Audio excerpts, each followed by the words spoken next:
Good afternoon, everyone. Uh, I'd like to a little explain about why we have such a lecture, business and faith, spiritually and business. Since 2013, the foundation they begun, as I always emphasize, we are living in the Garden of Eden. We came back to the old restoration of the history of a human being. So Trumad emphasized, now we are living on direct dominion of the true heavenly parents. That's why whatever we have an issue, private issue, church issue, NGO business issue, you come to hear Chanshiman and pray. You will given the answer, right? And then, namely, all the blessed family, we blessed by God. We blessed by heavenly parents, true parents. But most of the blessed family, they believe spiritual blessing. But actually, we need to material blessing too. But since 1954, our Unification Church started, our providence. We always sacrifice and sacrifice and sacrifice again, right? That's why we didn't have a chance to make our material foundation to our family, to our tribe, to our all the worldwide blessed family. That's why now times change, but we do not know how we approach the business. How can we start a business? So we need some expert of a business. That's why, especially this Japanese family seven workshop, we really, created a different program compared to the previous Godan workshop. That's why, even this morning we had a learning of singing, and then we have a nice, impression discussion time, and then we really also invite some of second generation who is a success in the business field. That is a Jin Chul Park. Well, his family, he has seven brothers or two sisters, 9 siblings. Yes. And my family, 6 brothers, 2 sisters. Almost a similar number, right? Only one members, the brothers we like. But point is, he dedicated when he was college students in the Boston church. He came to church Sunday service. He gave a lecture, divine principle lecture about some sermon for the teenager, for the reading of the second generation to the providence of God. At the same time, also he walked, and then he started something about business. I do not explain more detail. He will explain more details. So briefly, I just explain why we made such a time, faith and business. Now we have to restore all the material thing. Since Adam and Eve fall, we lost all the things, Satan. So now we have to bring back all things from the Satan's bondage. Then we have to be wealthy with the material, but we do not know how to. But we really share about information, and we really learn from him, his experience. Even currently, he's leading of the 5 some business. He hired many of the second generation. He appointed second generation as a manager of his own organization, his own business. So it's interesting about second generation. So mostly you are the second generation. So that's why, even online, I invite several leaders of our church and then all the blessed family. So Please pay attention in his lecture. And then, especially after the lunch, it is a very sleepy time, okay? So that's why I really bought this bubble tea. Do not fall in sleep, okay? If you're sleepy, stand up and then go to the backside and then you watch out, okay? So, Jin Chul, are you ready to give your lecture? Let's welcome to the Jin Chul Park with our big, big hand.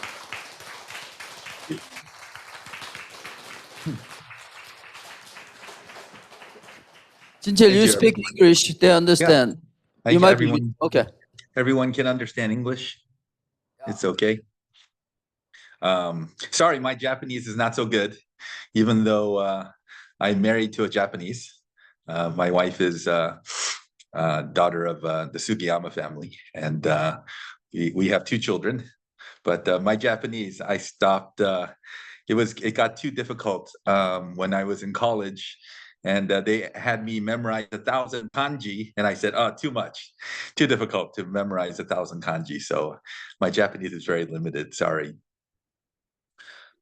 Even though I come from a 36 blessed family couple, we grew up very poor. We didn't have a lot of the luxuries. I think growing up, as people may think, I remember all the brothers used to live in one bedroom, and we had just lined up in sleeping bags, and all the sisters and the mom lived in another room. A lot of times we moved around a lot. I used to always joke with my friends that they had pet dogs and cats, and we had pet cockroaches. So we grew up with a lot of cockroaches around us, and termites, and a lot of bugs. But I was very lucky even though I lost my father, Tiger Park, when I was only 6 years old. I think that was a very lucky thing in some ways. I think it was lucky for the spirit world to be able to inherit my father and his fighting spirit. But I think it taught us children to be very independent. It taught us to do everything on our own. We had to learn to bike ride on our own. I remember when I was young, I learned how to swim by my brothers throwing me into the deep end of the pool. It's either you swim or you die. And that was kind of our growing up, was kind of all the same way, is everything we had to do on our own. I left home when I was 17. I had $500 in my pocket. I worked as a cashier at a grocery store during high school, and I had $500. And with that $500, I went to STF for 1 year, and after that, I had $500 left, and I moved to Boston. Lived in the Carp Center. I think I was paying $200 in rent, and paid my own way through college, and worked full time. Went to school full time. Worked really hard. I used to I wake up at 7 a.m., go to school, go to work for 8 hours, and then go to school from 7 p.m. to 10 p.m., and then go home, study every night for 4 years. But in doing that, I learned a lot. And I worked really hard even at my work, and I was working at a bank, and because they saw how hard I worked, I became the youngest bank manager at the age of 22 in the history of the bank. And I remember my first bank, I had 16 employees, and I was only 22 years old. And I remember having to deal with very difficult employees and older, many years older, 45, 60-year-old employees. But I knew from a young age that I remember Father used to tell us, you have to restore the world. The second gen is here to restore the world, right?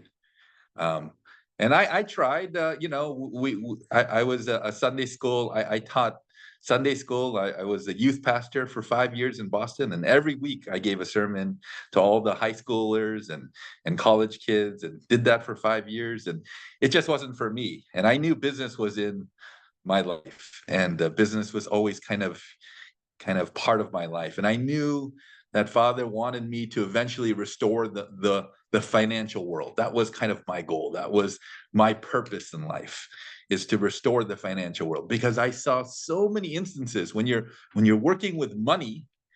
Money is the root of so much evil, so many problems, so many issues. Um, Money causes all the issues in the whole world. Greed. So what do I decide? I decide we have to restore that financial world, and that was my life. That's my goal. Um, when I got blessed when I was young, I got blessed when I was just turned 19. Really funny story, but I got blessed, with 1 day notice, no application, no photo, just get a call up from church and says, "Oh, you're getting blessed tomorrow." So I put my life in God's hands and said, "Okay, let's see what happens." And I learned my purpose in life was to restore this kind of financial industry, to restore how to make money and how to succeed in life. And luckily, I've been able to succeed in the business world. We have 5 successful businesses. We're launching 4 more other businesses. But I did that with a certain there's ways of making money, and there's ways to do it right and ways to do it wrong.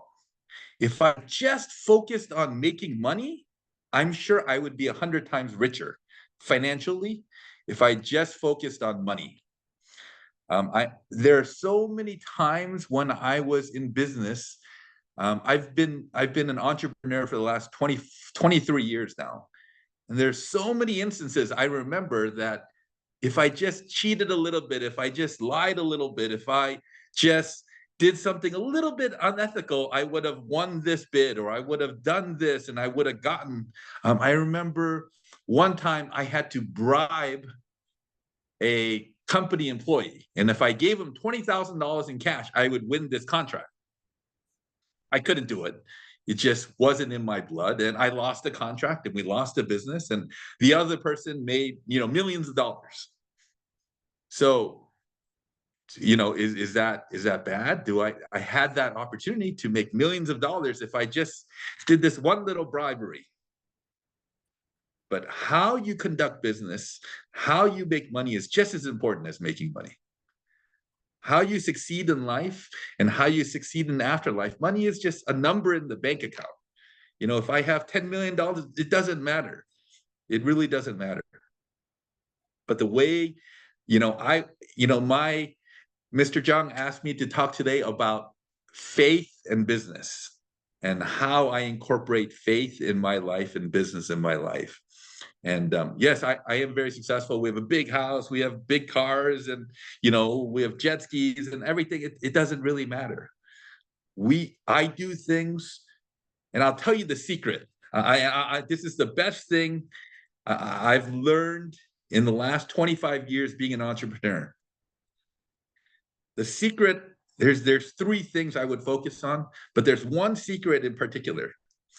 I remember when I was about 20 years old, and I was young, I was hungry, I was vivacious, I had a lot of energy, a lot of leadership. Our family is we're kind of natural born leaders. And one older member came up to me, and she said to me, "Surrender." And I said, "What'd you say?" She said, "Surrender." And I was like, "Did you just tell me to surrender?" And for me, that it's kind of like fighting words. Whenever someone tells me I can't do something or you shouldn't do something, you want to do it harder and you want to do it more. She said, "Just surrender." And at the time, I was really angry. I was very disappointed. I was just kind of like, how could she say that to me? I was grooming to be a church leader and doing different things, and um, it really bothered me at the time. And it took me about 5 years to figure out what she meant. It literally took 5 years to figure out, what does it mean to surrender? And I realized what she was talking about is we have to surrender ourselves to God, surrender our life to God, and basically let him lead our lives. So in my mind, I was like, well, what does that mean? You know, how do you surrender? It says, can't just surrender. I figured it out. The reality is, God presents these situations in your life. There's situations in your life, path A, path B, you know, something presents itself in front of you. And what God is telling you is, surrender and just let it happen. Let the thing come to you. Let the thing, you know, allow it to happen, even though it may be a little bit crazy, it may be a little bit whatever. You have to be open and willing and open to trying new things and experimenting. And, you know, at the time, I used to always kind of fight things. I was always, I'm just going to do it this way. I'm just going to, whatever, I'm just going to do it this way. By allowing myself to be open to different things, different ideas, it changed my perspective on how God is entering into my life. Basically, what it's saying is, I'll give you an example. So I was eating lunch in Chicago. There's a church market called Tensuke Market. It was owned by True World for 20 years. And I was eating lunch, and the manager, who's a member, we're eating lunch, and I was surfing because I was looking for businesses to buy, and I was surfing the business listing site, and I saw Tensuke Market was for sale. And I was eating lunch with him, and I saw this, and I showed him this, and he's like, how did you find out? How did you know? And it was just by pure coincidence that, you know, I found out that the market was for sale. And I asked him, and this was a church-run business. It was in existence for 20 years. And I asked him, well, what are you going to do? He's like, well, if we don't sell it in like a couple weeks, we're just going to close it. And I said, how are you going to close it? You have 40 church families that work here. Are you going to tell them? He's like, no, we're just going to close. And I said, you're just going to close and put 40 families homeless, just like that. He said, yeah, that's what I was been instructed to do. So I decided, well, this is one of those things that God is saying, okay, well, surrender and just let it happen. So I spent the night thinking about it. I said, should I buy it? And when he sent me the financials, they were losing $200,000 a year, and, you know, very unsuccessful. And I asked the president at the time, what do you think? Should I buy it? He said, absolutely not. Do not buy it. Horrible business. And I talked to some other people. They said, don't do it. And I kind of said, well, this is one of those things where just an opportunity arises. And I feel like God was just saying, he was just kind of nudging me just a little bit, just saying, just go ahead and do it. And so with 2 days notice, I said, okay, I'll buy it. Because I knew I had to do it before, you know, in 2 weeks. I said, I'll just buy it. Got a loan really quickly, and I just bought it. I knew nothing about Japanese markets other than my wife being Japanese and we eat sushi. I don't know we had a food court there, running a restaurant, running a market, zero experience. I ran other businesses before that, but this just kind of fell on my lap, and I was like, should I do it? Okay, why not? Let's save 40 church families. I would say it was one of the most difficult businesses I've ever had to run because of dealing with church members at the time and dealing with kind of yeah, it wasn't easy. I remember in the first few months, I remember going to the managers, and they were all Japanese members, and I asked them, "You've been here for 20 years. Tell me what I need to fix. Just any idea, just let me know, because I know nothing about Japanese markets. You tell me, you've been here for 20 years. Tell me, what do I need to fix?" You know what they said? Nothing. Nothing. So the next week I said, "Okay, just give me one idea, everyone, just one idea. I just want something." What happened next week? Nothing. They said nothing. So I was like, "Oh my God, what am I going to do? We're losing every day, we're losing thousands of dollars." And I said to them, "If you don't give me one idea next week, I'm going to fire everyone," even though I wasn't going to. I just kind of had to threaten them a little bit. I was like, so I thought maybe for sure they're going to come up with some idea. Nothing. And I realized I had to do it all myself. I had to lead everything on myself.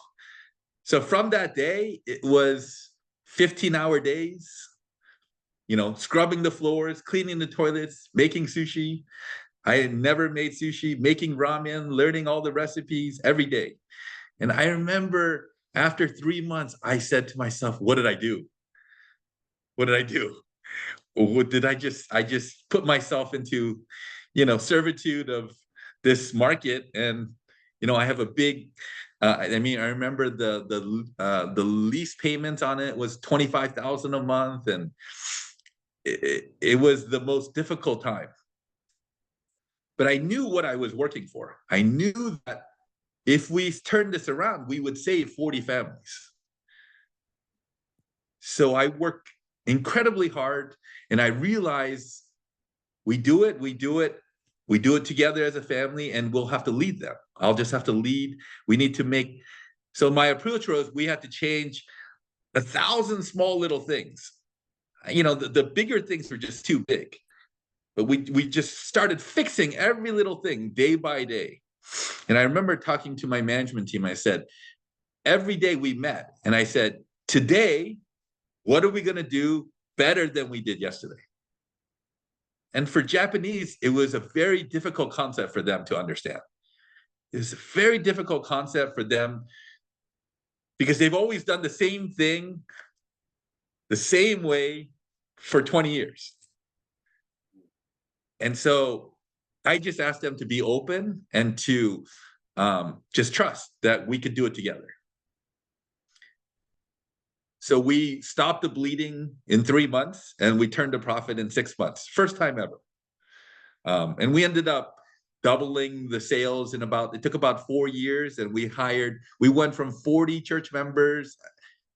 Anyway, we ended up 75 employees at the end in about 5 years. And I realized during this time,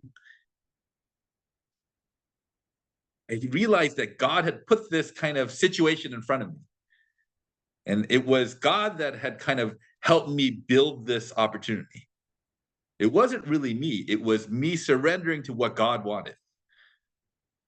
And that was kind of the point of it all, is that this just presented itself. And do I do it? Do I have the experience? And almost all the businesses I've done, I had no experience. But I realized that if you trust, everything is a stepping stone. So everything that you do in business and you do in life, God already has a plan for you. It's you, whether you decide that you're going to learn from that experience, whether you're going to be better at that experience. Are you going to learn? Are you going to get better? Are you going to evolve? Are you going to be everything is a stepping process. God puts this situation in front of you so that you can get better. Then you get better and better and better if you learn from it, if you challenge yourself, if you're able to get through that.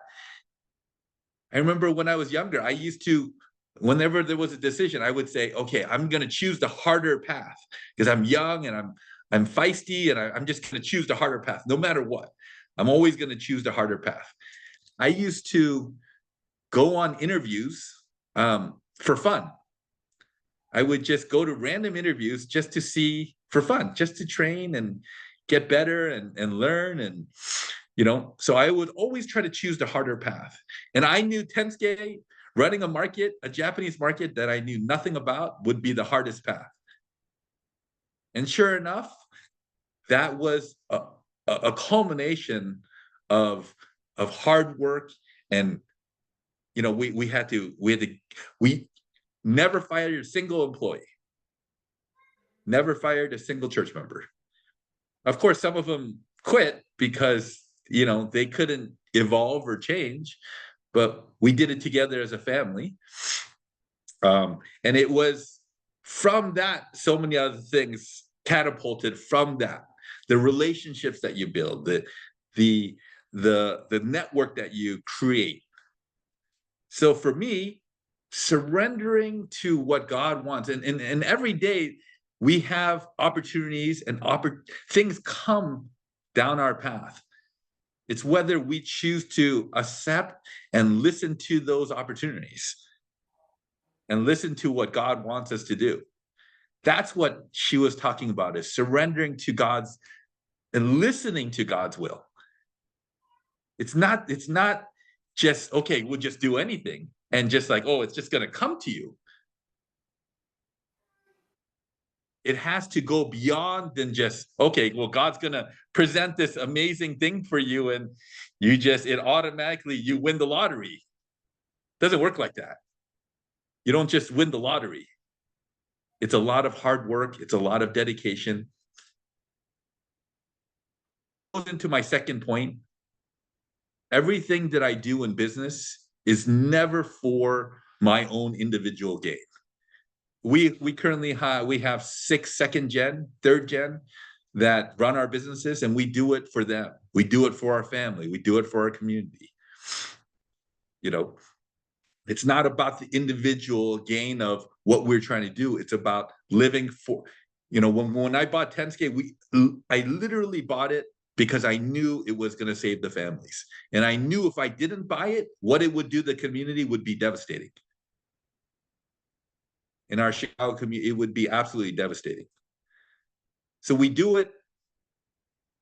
And I think God has rewarded us for that, for doing it, for living for that sake of others in business. Living for others in business is a really hard concept to grasp because it's money. You're just making money and you're just trying to get more money so you can buy a nice house and buy nice cars and, live in a better neighborhood. But how you achieve money is very important. What kind of money you're using? What kind of, money are you taking from? I knew one family who bought foreclosed homes. So people were very misfortunate. They lost their home and they would sell it to other people just for profit, And we, at the end, when we pass away and move on to the spirit world, we have to know that what we do carries on with us in the spirit world, right? So how we achieve money, how we achieve success. And I realized money is just a number. It's just a number. Whether I have 10 million in the bank or 1 million in the bank or 100,000, it's all just a number. But how we achieve that creates what I call in my life, it's that happiness. That true source of happiness doesn't come from money, but it comes from what you do with that and how you build that empire, your own empire, with whether it's a job, whether it's running a business. How you create your empire is very important. But I would say all of this, the third point, really, I'll tell you the secret is being able to fight for God. So success doesn't happen unless you're willing to put it all out there.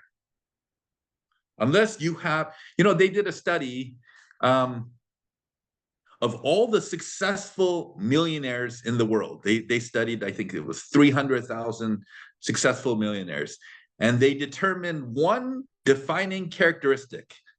There's one defining characteristic that encompasses all the 300,000 millionaires in the world. And it's one word. It's grit. It's the ability to, grit is, for you, is the ability to overcome adversity, to keep on going.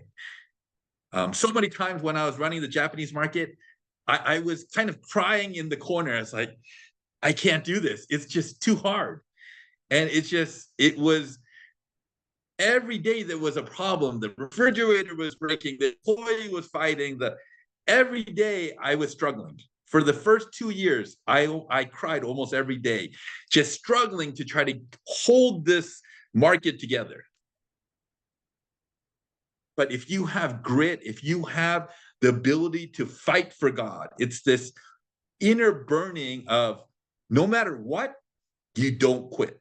No matter what, you move forward. No matter what, you evolve. No matter what, you get better. So a lot of people always think, oh yeah, just, certain things will happen. And yeah, people think there's luck. I'm the unluckiest person I know. But what I do know is I fight. I fight, whether it's trying to secure some opportunity or helping some, other company. We fight. We fight for God because it is, everything in life is an evolution process. Evolution of getting better, of learning, of becoming a vessel for God to be able to work with you. So if you have that attitude of being able to constantly move, to be able to constantly get better, to be able to constantly try and challenge yourself, God is going to say, this is the guy I want to work with. This is the guy that will take me to the next level. This is a person that will get me to the front line and make things happen. One of the secrets in this fight for God is you have to have an approach of, there are bad things that happen to everyone. Certain things don't go right. Maybe you don't, get a good grade, or maybe you lose an opportunity, or maybe what happens after something, adversity happens. What happens to most people is they look downward. They're kind of sad, and they look down. And do you know what happens when you're down that path, or you're kind of in a slump? You can never see what's around the corner. The trick to fighting for God is you always have to stay up. You always have to look on the horizon and see, because God it's in some ways it's a test, but it's really the attitude of, look, bad things happen. The champions, the people who are going to lead, the people who are going to evolve, are the people who say, no matter what, even though I may be struggling now, I know God has something in store for me right behind the corner. If you just stick through it just a little bit longer, God has something right there waiting for you. But how can you see it if your head is down? How can you see God's plan for you if you're kind of sullen and your shoulders are sunken? And how can you see that path? So in today's age, I look at these opportunities, these kind of, when I have something doesn't go right or something isn't working, I get excited now because I know God is basically saying there's something around the corner. That is a change of attitude. It's a change of spirit. It's like, okay, something's around the corner. Something's ready for God to get me to do something else. So that's the fighting attitude. That's the spirit of God. That's what God wants. That's what I'm sure true mother wants, is she wants champions to have this attitude of, we fight for God. We fight for others, and we surrender our life to what God's path is. God has already chosen the path for you. It's whether you're letting him listen to that, whether you listen to that path, or are you deviating away from it and you're kind of shying away from it. Reality is, it's hard. We know it's hard. It's never an easy course. What do they say? If it's something is easy, it's only the hard things make for something profound and successful and meaningful, right? It's when you go through the struggle, when you go through the battle, that feeling of overcoming, that feeling of being there, and that feeling of living for something beyond yourself, that's the key. So I always remember this word surrender, because I let myself think, okay, well, what every day is a new day. Every day, God is giving you an opportunity to say, I wake up, it's like, today, I have no idea what's going to happen. Maybe this happens, maybe this happens, maybe I meet this person. It literally is, every day is a new day, because who knows what God has in store for me. That's how exciting it is. Every day it's like, okay, well, maybe tomorrow I'm meeting this person and we have this idea, and then he comes up with this. That's how it happens. And if you fight for it, God will let you to that promised land. I guarantee you. There's a famous hockey player that said, you miss 100% of the shots you don't take. So if you don't take the shot, if you miss 100% of the shots you don't take, meaning that if you don't take the shot, you will never get the chance to do it.